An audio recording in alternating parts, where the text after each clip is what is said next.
Praise lord. దేవునికి స్తోత్రం. హల్లెలూయా. దేవుని నామానికి స్తోత్రం కలుగును గాక. మన దేవుడు ఆశ్చర్యమైన కార్యాలు చేసే దేవుడు. ఆయన అద్భుతమైన కార్యాలు ఎంతో గొప్పవి.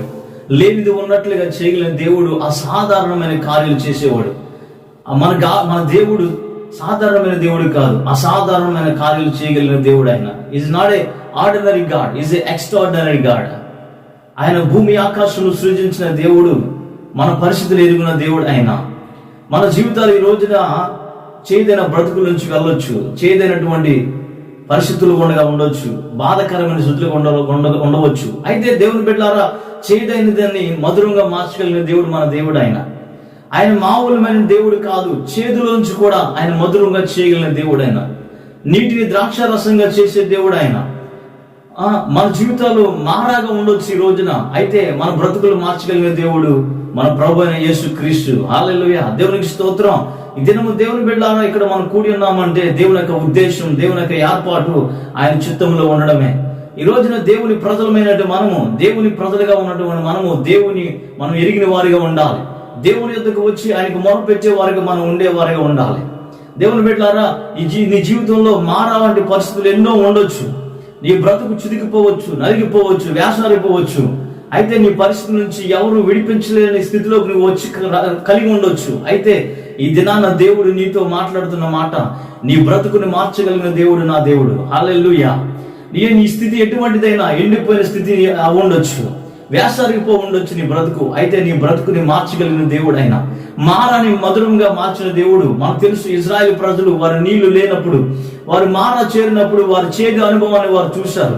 అక్కడ 3 దినాలు అరణ్యంలో ప్రయాణించిన తర్వాత వారు తాగడానికి నీళ్లు లేవని వారు అక్కడ మారాని ప్రాంతానికి వచ్చినప్పుడు అక్కడ నీళ్లను చూసిన ఆ ప్రజలు ఆ నీళ్లు తాగుదామని వారు నీళ్లను ముట్టుకోగలిగితే, వారు నీళ్లు తాగుతున్నప్పుడు ప్రియారా వారికి చేదైన అనుభవం అక్కడ ఎదురైనట్లుగా మనం చూస్తాం. ఆ చేదైన అనుభవం నుంచి మనం చూస్తే మోషేని అక్కడ చదువుతూ ఉంటారు. దేవుడు ఇక్కడ మమ్మల్ని ఎందుకు తీసుకొచ్చారని మోషేని చదువుతున్నప్పుడు దేవుని ప్రజలారా మనం గమనిస్తే గనక ఈ మారా అనే అనుభవంలో వారు ఉన్నారు. ఎందుకంటే గనక 3 దినాలు ప్రయాణం చేశారు. ఎక్కడ ప్రయాణం? షూరు అరణ్యంలోనికి వారు 3 దినాలు ప్రయాణం చేశారు. అరణ్యంలో ప్రయాణం చేస్తూ దేవుని బిడ్డలారా 3 దినాలు కూడా వారికి నీరు అనేది లేదంట.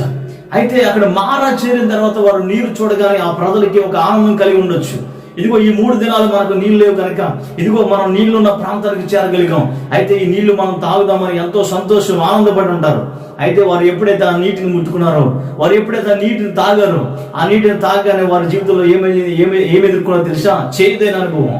వారి నోట్లోకి నీళ్ళు వెళ్ళగానే వారికి ఏం తెలిసిందో? చేదు అనుభవం ఎదురైంది. అయితే ఆ చేదు అనుభవాన్ని బట్టి వారు మాట్లాడుతున్నారేంటో తెలుసా? మోషేతో అన్నారు ఇక్కడ, ప్రజలు మేమేమి త్రాగుదుము అని మోషే మీద సనుగుతున్నట్లుగా మనం ఇక్కడ నిర్గమకాండము 15వ అధ్యాయము మనం 15వ అధ్యాయం 24, 25 వచనాలు మనం చూడగలిగితే దేవుని బిడ్డలారా, ప్రజలు మేమేమి త్రాగుదామని మోషేతో సనుగుతున్నప్పుడు మోషే దేవుని యొద్దకు వెళ్ళి దేవునితో మాట్లాడడం ప్రారంభిస్తాడు. దేవునితో మాట్లాడుతున్నాడు మోషే, మొరపెడుతున్నాడు. ఇక్కడ దేవుని సేవకుని మీద, దైవజనుని మీద ఇక్కడ ప్రజలు వ్యతిరేకంగా తిరగబడుతున్నారు. ఆ ప్రజలు వారు దేవుని సేవకునికి వ్యతిరేకంగా మాట్లాడుతున్నారు. అయితే మోషే మౌనంగా ఉండిపోయాడు. దేవుని యొద్దకు వెళ్ళి దేవునికి మొరపెడుతున్నారు. ప్రభువా, ఇదిగో ఈ ప్రజలు చేదైన అనుభవం వారు ఎదురు చూశారు. అయితే ఈ చేదైన అనుభవం వారి జీవితాల్లో ఏం మిగిల్చిందో తెలుసా? ఒక అనుభూతిని వారికి ఏంటంటే చేదైన అనుభూతిని వారు వెనక్కి లాగేస్తుంది. ఇదిగో దేవుడు మాకు ఏం చేశాడు అన్న విధానంగా ప్రజలు మారిపోయి, వారి హృదయాలు మారిపోయినాయి. ఇదిగో ఇప్పటిదాకా వారు ఎర్ర సముద్రాన్ని వారు దాటినప్పుడు, వారు ఎర్ర సముద్రం నుంచి 6 నెలల నుంచి వారిని తీసుకొచ్చినప్పుడు చాలా బాగా ఉన్నారు. అయితే ఇక్కడికి వచ్చిన తర్వాత వారి యొక్క హృదయాలు మారిపోయి, వారి మనసులు మారిపోయి, వారు నీకే వ్యతిరేకంగా తిరుగుతున్నారు. ఈ ప్రజలను చూస్తే నాకు భయం పడుతున్నట్లుగా వారు దేవుని ఎదుట మొరపెడుతున్నాడు మోషే. ఇదిగో నన్ను ఎంతవరకు నడిపించో. అయితే ఇక్కడ వచ్చిన ఈ ప్రజలు ఎంతమంది, ఈ ప్రజలు మనం గమనిస్తే కనుక మనం చూడగలిగితే ఈ నిర్గమకాండలో దేవుని బిడ్డలారా వారు ఎంతమంది ప్రజలు అంటే కనుక 6 లక్షల మంది కాల్బలం అని మనం బైబిల్ గ్రంథంలో చెప్తుంది. 6 లక్షల మంది వీరులు ఉన్నారు ఇక్కడ, మగవారు మాత్రమే. అక్కడ ఇంకా అన్య జనాంగం ఉన్నారు, ఇంకా అక్కడ పిల్లలు ఉండొచ్చు, అక్కడ ఇంకా వారి భార్యలు, ఇంకా అనేక మంది ఉండొచ్చు. అయితే అక్కడ మనం చూస్తుంటే అక్కడ ఇలా పశువులు ఉన్నాయి, అక్కడ అనేకమైనటువంటి జంతువులు కూడా ఉన్నట్లుగా మనం చూడగలుగుతాం. దేవుని బిడ్డలారా, ఎంతమంది ప్రజల్ని ఒక్కడే మోషే అరణ్యం నుంచి తీసుకొచ్చాడు. అరణ్యం 3 దినాలు నడిపించిన తర్వాత వీళ్ళ మారా అనుభవం, వారి చేతన అనుభవం నుంచి వారు వ్యతిరేకంగా మాట్లాడుతున్నారని దేవుని దగ్గర మోషే మాట్లాడుతున్నప్పుడు దేవుని బిడ్డలారా, దేవుడు మోషే మొరను విని అంటాడు. ఇక్కడ మనం చూస్తే కనుక ఈ వచనం మనం చూస్తే అతడు యెహోవాకు మొర పెట్టినప్పుడు యెహోవా అతనికి ఒక చెట్టును చూపాడంట. దేవుడు ఒక చెట్టుని మోషేకు చూపించి ఆ చెట్టును అంటాడు. ఇక్కడ దేవుడు చెప్పినట్లుగా ఏం చేస్తాడంటే అది ఆ నీళ్ళలో వేయమని చెప్పినప్పుడు ఆ నీళ్లు అక్కడ మనం చూస్తే మధురం అయిపోయినట్లుగా చూస్తున్నాం. దేవునికి స్తోత్రం కలుగును గాక. ఎప్పుడైతే ఈ చెట్టును దేవుడు చూపించాడో ఆ చెట్టు తీసుకెళ్లి ఆ నీటిలో పడవేయగానే ఆ నీరు కాస్త ఏమైందని తెలుసా, మధురముగా మారిపోయింది. నిజమే, ఈ రోజున మారా వంటి జీవితాల్లో నువ్వు ఉండొచ్చు. అయితే నీ మారా అనేటువంటి పరిస్థితులు కూడా ఉన్నటువంటి నీ జీవితాన్ని మార్చగలిగిన దేవుడు, మధురముగా చేయగలిగిన దేవుడు. ఈ రోజు నీ పరిస్థితి బాగుండకపోవచ్చు, నీ స్థితి బాగుండకపోవచ్చు. అయితే దేవుని బిడ్డ, దేవుని యందు నమ్మకించు. మనుషులను చూసి నువ్వు సనగొద్దు. దయచేసి నీ పరిస్థితులను బట్టి నువ్వు వెనుతిరిగిపోవద్దు. బాగున్నప్పుడు దేవుడు మంచోడు అంటున్నావు, బాగులేని పరిస్థితులు చూస్తే కనుక మనం దేవునికి వ్యతిరేకంగా మాట్లాడుతున్నాం. దేవుని విసర్జించేసి మనం దూరం అయిపోతున్నాం. ఎందుకు మనకు మారాను పరిస్థితులు ఎందుకు ఏర్పడుతుందో తెలుసు. మన జీవితాల్లో దేవుని విడిచిపెట్టినప్పుడు ఈ స్థితులు మనకు ఏర్పడతాయి. దేవునికి దూరం అయిపోయినప్పుడు ఈ సందర్భాలు మనకు వస్తాయి. మనం గమనించు. అయితే దేవుని బిడ్డలారా, ఇక్కడ మనం గమనించండి. అయితే దేవుడు ఇజ్రాయెల్ ప్రజల్ని ఆ యొక్క అరణ్యం నుంచి తీసుకొచ్చినప్పుడు మనం గమనిస్తే కనుక 430 సంవత్సరాలు ఐగుప్తులో బానిసలుగా ఉన్నటువంటి ఈ ప్రజలు ఆ 400 సంవత్సరాలు వీరు కష్టపడ్డారు, శ్రమ పడ్డారు, ఇబ్బంది పడ్డారు. ఆ ఇటుకల పనులు పనిచేసి ఎంతో భారాలు మోస్తూ దేవునికి మొర పెడితే దేవుడు మొర విన్నట్టు దేవుడు ఆ మొరను విని ప్రజల కొరకు దేవుడే దిగొస్తే ఈ రోజున దేవుని బిడ్డలారా, దేవుడు చేసిన కార్యాన్ని, అద్భుతాన్ని ఆ ఎర్ర సముద్రం 2 పాయలుగా చేసి ఎడమ వైపు కుడివైపు అక్కడ గోడలుగా చేసి నీటిని వారి మధ్యన నడిపిస్తే ప్రజల్ని అక్కడ చూసినటువంటి కార్యాలను ఈ ప్రజలు ఏం చేశారు తెలుసా, ఈ అరణ్యము వచ్చిన తర్వాత, ఈ చేదు అనుభవం ఎదురైన తర్వాత దేవునికి వ్యతిరేకంగా మాట్లాడుతున్నారు. ఇక్కడ దేవునికి వ్యతిరేకంగా మాట్లాడుతున్నారు. ఈ రోజున దేవుని బిడ్డలారా, దేవుడు మనం రక్షించిన తర్వాత, దేవుడు మన జీవితంలో ఎన్నో కార్యాలు చేసిన తర్వాత మనం కూడా అదే పరిస్థితిలో కూడా వెళ్తున్నాం. ఎందుకో తెలుసా, మనం మారా అనుభవంలోకి వెళ్ళిపోతున్నాం, మా చేదిన అనుభవంలోకి వెళ్ళిపోతున్నాం. మన అందుకని దేవుని వాక్యం ఏం సెలవిస్తుంది తెలుసా, యెహోవా ఉత్తముడని రుచి చూచి తెలుసుకున్నాడు. దేవుని వాక్యం అని ఉంది. రుచి చూచినప్పుడు చాలా బాగుంది అంటాం. అదే రుచి మనకు లేదనుకో, ఇది రుచి బాగాలేదు. తిన్నప్పుడు ఏమో బాగుంది అంటాం, అయిపోయిన తర్వాత కడుపు నిండిపోయిన తర్వాత ఇది బాగలేదు అంటాం. మరి తినక ముందు మానేచ్చుగా మానం. ప్రజలు ఇక్కడికి వచ్చిన తర్వాత, నీళ్ళ దగ్గరికి వచ్చిన తర్వాత ఆ నీళ్లు ముట్టగానే ఓహో మనం మంచి దేవుడు మనకు నీళ్ళు ఇచ్చాడు రా బాబు అనుకున్నారు. అయితే నీళ్ళు ఇచ్చిన తర్వాత ఆ నీళ్లు నోట్లో పోసుకోగానే చేదుగా ఉన్నాయంట.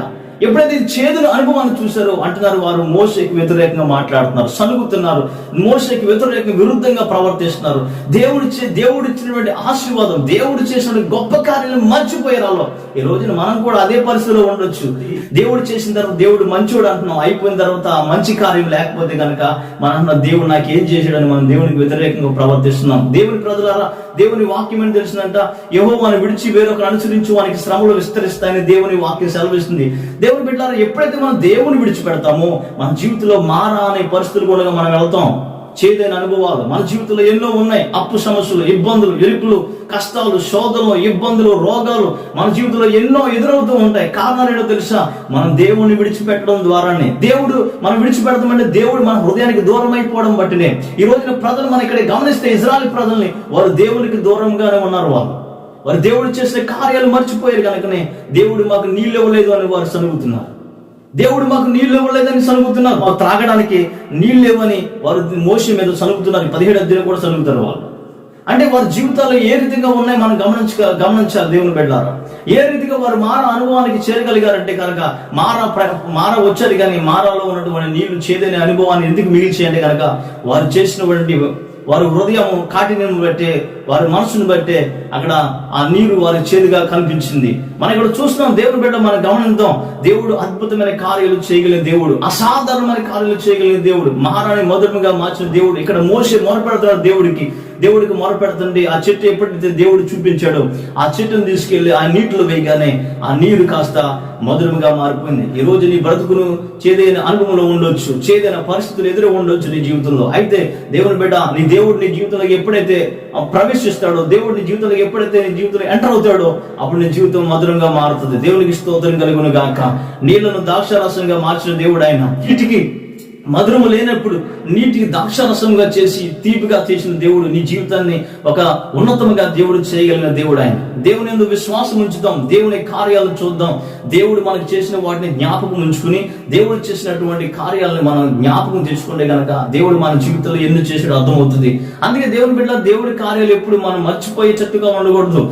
మనం ఎప్పుడు కూడా వాటిని జ్ఞాపకం చేసుకునేటువంటి వారిగా ఉండాలి. ఈ రోజున దేవుడు చేసిన కార్యాలు మర్చిపోవడం బట్టి మనసులు మార అనుభవంలో పోతున్నాయి, చేదైన అనుభవాలు మిగిలిపోతున్నాయి. మనకి అనుకుంటాం మన చేదైన అనుభవం మాకు వద్దు, మాకు ఏం కావాలంటే మంచిగా ఉండాలి, మా జీవితాలు బాగుండాలంటే మనం ఏది చేదైన అనుభవాలు కూడా మనకి అవసరమే. ఈ రోజు చూడండి, మన కాయగూరలు తింటాం, కాయగూరలే కాదని అనుకుంటే కనుక మన కాయగూరలు తింటాం, అలాగే మాంసం తింటాం, అన్ని రకాలుగా తింటాం, ఉప్పు తింటాం, కారం తింటాం, అన్ని తింటాం. అందులో ఏది లేకపోయినా కానీ, ఏది కొద్దుగానే కానీ దానికి రుచి అనేది ఉండదు. అట్లాగే మన జీవితంలో దేవుడు లేకపోతే కనుక మన జీవితంలో రుచి అనేది ఉండదు. అందుకే ప్రజల జీవితంలో దేవుడు లేడు కనుకనే వారు చేదైన అనుభవాన్ని చూశారు. అటువంటి జీవితాలు నుంచి మనం బయటికి రావాలని దేవుడు కోరుకుంటున్నాడు. చేదైన అనుభవం నుంచి మంచి జీవితాలు కలిగి ఉండాలని, మంచి ఆలోచన కలిగి ఉండాలని, మంచి ఉద్దేశాలు కలిగి ఉండాలని దేవుడు కోరుకుంటున్నాడు. దేవుని బిడ్డారా, నీ జీవితం ఏదైనా కానీ మార నుంచి మధురంగా మార్చుకునే దేవుడు నీ బ్రతుకుని, నీ పరిస్థితిని మార్చగలిగిన వాడు. చేదైన అనుభవం, ఈ మార అనగా దేవుని బిడ్డారా చేదు పరిస్థితులు. ఇక్కడ మనం గమనిస్తే కనుక ఈ చేదైన పరిస్థితులు కూడా ఈ ప్రజలు ఉన్నారు. అయితే దేవుని బిడ్డారా, ఈ చేదైన పరిస్థితుల నుంచి దేవుడు ఏ రీతిగా విడిపించాడో మనకి అర్థమవుతుంది. మన పరిస్థితులు కూడా అంతే. ఎన్నో సమస్యలు, ఎన్నో ఇబ్బందులు, చేదైన అనుభవాలు మనం అనుభవిస్తూ ఉంటాం.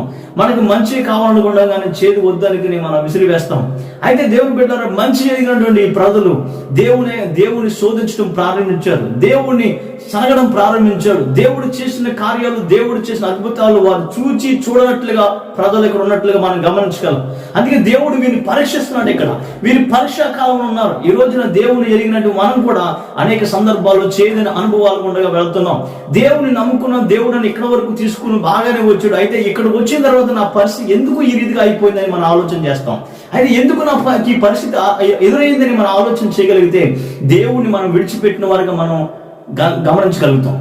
మనం గమనించాం మన పరిస్థితులు, మన స్థితులు మనం చూడం. ఎందుకు నాకు ఈ పరిస్థితి, మారా అనుభవం ఎందుకు ఎదురైంది? ఇప్పుడు దాకా నేను ఆశ్చర్యకరంగా ఉన్నాను కదా, ఇప్పుడు దాకా దేవుడు మంచి మార్గంలో నన్ను నడిపించాడు. 3 దినాలు నీళ్ళు లేకపోయినా కానీ వారు బ్రతికే ఉన్నారు కదా. అయితే పిల్లరా, మనం కూడా ఎంతవరకు మనం బ్రతికే ఉన్నాం కదా, ఈ పరిస్థితులు బట్టి, మనం ఎదురవుతున్న స్థితిగతులు బట్టి మనం బాగానే ఉన్నాం కదా అనుకుంటాం. అయితే ఎప్పుడైతే చేదైన అనుభవం మన జీవితాల్లోకి వస్తుందో అప్పుడు మనం దేవుడిని విడిచిపెట్టేసి దూరంగా వెళ్ళిపోతాం. చూడండి దేవుని బిడ్డారు, మన ఒక విషయాన్ని గమనిస్తే, మనం ఒక నయోమి అనే స్త్రీని మనం చూస్తే కనుక రూతు గ్రంథంలో పిల్లరా, నయోమి కూడా పిల్లరా మనం చూస్తే కనుక బెత్లెహేము నుంచి విడిచిపెట్టి ఎక్కడికి వెళ్ళింది? మోయాబు దేశానికి వెళ్ళింది. అక్కడ బెత్లెహేములో కరువు సంభవించినప్పుడు తన భర్త ఆమె కలిసి ఎక్కడికి వెళ్ళారు? మోయాబు అనే ఊరికి, పట్టణానికి వెళ్ళిన తర్వాత ఆ పట్టణంలో వారు కొంతకాలం ఉన్న తర్వాత తన భర్త చనిపోయాడు, తన కుమారుడు చనిపోయారు. తన కుమారుడు చనిపోయిన తర్వాత తన కోడలను తీసుకుని మరలా బెత్లెహేముకి ప్రయాణం అయింది. ఆ ప్రయాణం అయినప్పుడు అక్కడ ఉన్నటువంటి స్త్రీలు మనం చూస్తే అక్కడ ఉన్నటువంటి ప్రజలు అంటారు, ఆ నయోమిని చూసి ఈమె నయోమి కదా అని వారు గుర్తిరిగినప్పుడు ఆమె అంటది, ఏమన్నా తెలుసా, నేను నయోమిని నన్ను ఎందుకు పిలుస్తున్నారు? నన్ను మారాని పిలవని అంటది. ఎందుకంటే కనుక అక్కడ నయోమి అనగా మధురమని, ఇక్కడ మారా అనగా చేదు అని ఇక్కడ మనకి రాయబడి ఉంది. దేవునికి స్తోత్రం కలుగును గాక. ఎందుకు ఈ చేదైన అనుభవం నయోమి జీవితంలో కలిగిందో తెలుసా? అక్కడ దేవుడు ఉన్నంతసేపు, దేవుడి దగ్గర ఉన్నంతసేపు ఆమె జీవితం చాలా బాగుంది, ఆశ్చర్యకరంగా ఉంది. అయితే ఎప్పుడైతే ఈ కరువు సంభవించిందో, ఈ కరువు వచ్చిందనే కారణంగా ఆమె ఎక్కడికి వెళ్ళిపోయింది? మోయాబు దేశానికి వెళ్ళిపోయింది. మరలా అక్కడ మోయాబు దేశంలో సుఖంగా ఉందా ఆమె అంటే కనుక, సంతోషంగా ఉందా అంటే కనుక, ఆమె సుఖ సంతోషాలన్నీ పోయినట్లుగా మనం గమనించగలుగుతున్నాం. ఆ మోయాబు దేశంలో అక్కడ ఆశీర్వదించబడిన దానికి వెళ్ళింది, మరలా ఆశీర్వాదాలు కోల్పోయిన దానిగా మరలా బెత్లెహేముకు తిరిగి వచ్చినట్లుగా మనం చూస్తాం. అయితే దేవుని బిడ్డలారా, మనం గమనిస్తే రూతు గ్రంథంలో అదే చివరాధ్యాయంలోకి వస్తే మనం గమనిస్తే కనుక అక్కడ ఉన్నటువంటి స్త్రీలు మనం గమనిస్తే కనుక అక్కడ అంటారు, ఇక్కడ ఒక మాట మాట్లాడుతున్నారు. ఇక్కడ రూతు గ్రంథం 4వ అధ్యాయంలో మనం చూస్తే కనుక 15వ వచనం మనం చూస్తే కనుక, నిన్ను ప్రేమించి 7 కుమారుల కంటే నీకు ఎక్కువగా నున్న నీ కోడలు ఇతని కనెను, ఇతడు నీ ప్రాణము నోదార్చి ముసలితనమున నీకు పోషకుడగునని నయోమితో చెప్పారు. కనుక నయోమి ఆ బిడ్డను తీసుకుని కౌగుటనుంచుకుని వానికి దాదిగా ఉండెను. ఆమె పొరుగు స్త్రీలు నయోమి కొరకు కుమారుడు పుట్టినని చెప్పి అతనికి ఒబేదెము పేరు పెట్టిరి. దేవునికి స్తోత్రం కలుగును గాక. 1వ అధ్యాయం 20వ వచనం ఆమె ఏమంటుంది అంటే కనుక, సర్వశక్తి నాకు చాలా దుఃఖము కలిగజేసింది కనుక నన్ను నయోమి అనక మారాలి అనేటువంటి స్త్రీ, ఇప్పుడు ఆ స్త్రీలు ఇక్కడ ఆమెను గురించి ఏం చెప్తున్నా తెలుసా? ఆమె పొరుగువారు నయోమి కొరకు కుమారుడు పుట్టినని చెప్పి అతనికి ఒబేదేము అని పేరు పెట్టారు. దేవునికి స్తోత్రం కలుగును గాక. చూడండి, ఆమె జీవితంలో సుఖము సంతోషము లేనంటే ఆమె జీవితంలో మరలా ఈ కుమారుడు కలగనే తన కోడలు పుట్టిన కుమారుడు ఏమన్నా తెలుసా? ఈమె కుమారుడు అన్నారు ఇక్కడ. దేవునికి స్తోత్రం. ఆనందం లేని జీవితంలో ఆనందాన్ని దేవుడు కలుగజేసాడు. దేవుని బిడ్డలారా, ఈ రోజున మనం గమనిద్దాం, మన జీవితంలో కూడా మారాని అనుభవాలు ఎందుకు ఎదురవుతున్నాయంటే గనక చేదైన పరిస్థితులు ఎందుకు వస్తున్నాయి, గడ్డు పరిస్థితులు మన జీవితాలకు ఎందుకు వస్తున్నాయో తెలుసా? దేవుని విడిచిపెట్టేస్తున్నాం, దేవునికి దూరం అయిపోతున్నాం. అందుకే దేవుని వాక్యం అంటుంది, యెహోవాను విడిచి వేరొకరిని అనుసరించి వారికి శ్రమలు విస్తరిస్తాయి. ఖచ్చితంగా దేవుని వాక్యం సెలవిస్తున్న పిల్లలు, దేవుని విడిచిపెట్టి వారి జీవితంలో ఆశీర్వాదాలు ఉండవండి. ఎవరైతే దేవుని విడిచిపెడతారో వారి జీవితాల్లో సంతోషాలు ఉండవు, ఆనందాలు ఉండవు. ఎందుకు కారణం తెలుసా? దేవుని విడిచి వారు వేరొకరిని అనుసరిస్తారు కనుక ఈ వేరేది వారి జీవితంలో ఆనందాన్ని కలిగజేస్తుందని వెళ్ళిపోతున్నారు. చూడండి, మన బైబిల్ గ్రంథంలో మనం చూడగలిగితే తప్పిపోయిన కుమారుడు జీవితంలో తనకు కలిగి ఉన్న ఆస్తిని బట్టి సంతోషంతో ఆనందంతో తను ఎంతో ఆ ప్రదేశంలో సంతోషంగా ఉన్నాడు, సంతోషంగా గడిపోయాడు, అన్నీ అయిపోయి. అయితే ఆ దేశంలో కరువు రాగానే తన పరిస్థితి హీన స్థితికి వచ్చేసింది. తండ్రిని విడిచిపెట్టేసి దూర ప్రయాణం వెళ్ళిపోయాడు, దూరంగా బ్రతికాడు. తన కష్టం, తన శ్రమ అంతా కూడా పట్టుకుని వెళ్ళి తన కుమారుడు పాడు చేశాడు. వ్యసనంతో లోక సంబంధంగా లోకరీతిగా తన భవిష్యత్తును అంతా పాడు చేస్తున్నాడు. ఎప్పుడైతే ఈ కరువు అని వచ్చిందో, ఈ కరువుతో పాటు తనకున్న ఆస్తి పోయి, తనకున్న డబ్బు పోయి, తనకున్న అందం పోయి, తనకి ఎలా పోయిన బికారుడిగా తయారైపోయి చివరికి వచ్చిన తర్వాత ఎక్కడికి వెళ్ళాడు తెలుసా? పందులు మేపుకునే వాడి దగ్గరికి వెళ్ళి అక్కడికి వెళ్ళి నాకు ఉద్యోగం ఇస్తావా అని అడిగి అక్కడ పందులు మేపడానికి వెళ్ళినటువంటి ఆ కుమారుడు పిల్లరా పందులు మేపుచుండగా ఆకలేస్తున్నా కానీ కనీసం అక్కడ ఉన్నటువంటి యజమానుడు పందులు తినే పొట్టు కూడా తనకు పెట్టలేట్టుగా మనం చూస్తున్నాం. దేవునికి స్తోత్రం కలుగును గాక. ఎందుకు ఈ పరిస్థితి, ఈ దుస్థితి కలిగిందంటే తన తండ్రిని విడిచిపెట్టి దూరం వెళ్ళిపోయాడు, తనకున్న స్థితిని మర్చిపోయాడు. అయితే పిల్లరా తనకున్నటువంటి తన దగ్గర ఉన్నటువంటి ధనాన్ని నమ్ముకుని, తనకున్నటువంటి అందాన్ని నమ్ముకుని, తనకున్నటువంటి బలాన్ని నమ్ముకుని, తనకున్నటువంటి స్థితిని నమ్ముకుని పోయాడు. అయితే చివరికి అన్ని కోల్పోయాడు. అక్కడ ఒకరు బుద్ధి వచ్చిన తర్వాత తన కుమారుడు అనుకుంటాడు, ఇదిగో నా తండ్రి ఇంట్లో అనేక మంది పనివారు ఉన్నారు, నా తండ్రి ఇంటికి వెళ్తే కనీసం ఇక్కడ పెట్టలేనటువంటి ముద్ద అక్కడ నాకు దొరుకుతుంది, కనీసం అక్కడ కష్టపడి పని చేసుకున్నానన్నా నా తండ్రి దగ్గర నేను ఉంటాను, పనుడిగానే ఉంటానని తను ఎప్పుడైతే తనకు బుద్ధి వచ్చిందో ఆ ప్రదేశం విడిచిపెట్టి ఆ పందుల దగ్గర ఉన్న పరిస్థితి నుంచి అక్కడి నుంచి పరిగెట్టుకుని తన తండ్రి దగ్గరికి వెళ్ళడానికి ప్రయత్నం చేశాడు. ఎప్పుడైతే పిల్లరా మార్గం మధ్యలో తన తండ్రి చూశాడు, తన కుమారుని పరిగెత్తుకుని వచ్చి కౌగులించి ముద్దు పెట్టుకుని తనకు వస్త్రములు కప్పి తనకు అధికారమైన ఉంగరం పెట్టి, పదండి నా కుమారుడు తప్పిపోయిన వాడు, నా కుమారుడు మరలా నా ఇంటికి వచ్చాడు, మనం పండగ చేసుకుందామని తన తండ్రి విందు చేశాడు. దేవుని బిడ్డలారా, నిజమే ఈ రోజున దేవుడు ఎంతో మన బట్టి సంతోషిస్తున్నాడు. నువ్వు తప్పిపోయినా, నీ స్థితి మారిపోయినా, నీ కష్టాల్లో ఉన్న, శ్రమలో ఉన్న, ఇబ్బందులో ఉన్న, దేవుడు నేను ఒక స్థితికి తీసుకురావడానికి దేవుడు నేను ప్రయత్నం చేస్తూ ఉంటాడు.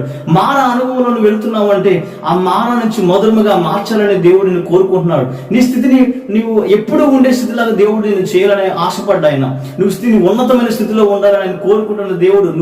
నువ్వు ఎక్కడో పడిపోయి మూలాడిపోయి ఒంటరిగా ఉండి పనికిరాని వాడిగా చేసే దేవుడు కాదు ఆయన. నీ స్థితిని మార్చగలిగిన దేవుడు. నయమి చూడండి, బెతలం విడిచి ఎక్కడికి వెళ్ళిపోయింది? ఆమె మోయాబు దేశానికి వెళ్ళింది. మోయాబు దేశంలో ఆమెకు సుఖం ఉందంటే సుఖం లేదు. తన భర్త చనిపోయాడు, తన బిడ్డలు చనిపోయారు. చివరికి మిగిలిన తన కోడలు తీసుకుని వచ్చింది. ఇద్దరు కోడలు అయితే ఒక కోడలు వెళ్ళిపోయింది. తన కుటుంబం దగ్గరికి వెళ్ళిపోయింది. అయితే తన రూతు మాత్రం తన అత్తగారైన నయోమిని విడిచిపెట్టలే. నీ దేవుడే నా దేవుడు అంది, నీ జనమే నా జనం అంది. అయితే ఆమెతో కలిసి ఆమె బెత్లెహేము తిరిగి వచ్చింది. అయితే అక్కడ ఉన్న ప్రజలను మనం గమనిస్తే ఆ ప్రజలు అన్నారు, ఈమె నయోమి అని. వారంటే లేదు నయోమి కాదు, మారా అని పిలవండి.